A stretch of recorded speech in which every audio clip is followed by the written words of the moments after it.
Good evening. The word of the day is haircut. Back when I was in elementary school, we were getting ready for picture day. And at that time, my dad cut my hair.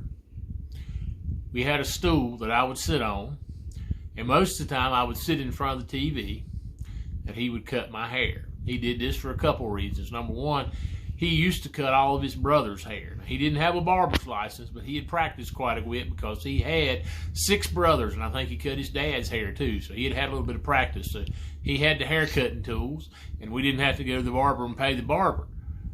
So it usually turned out pretty good. But this particular day, I was watching television, and Dad was cutting my hair, and the next day at school was picture day.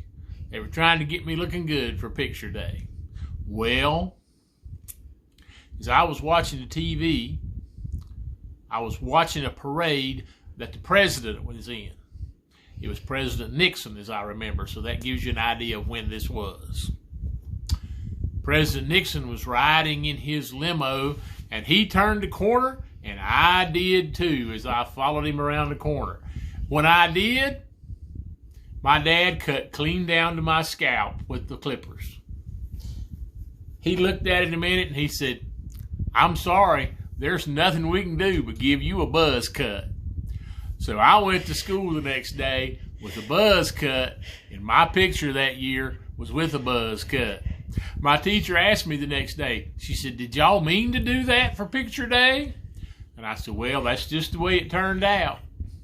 I hope if you ever have a home haircut, it turns out better for you than it did for me that time. But I like my haircut now because I was getting tired of having all that hair. Have a great day.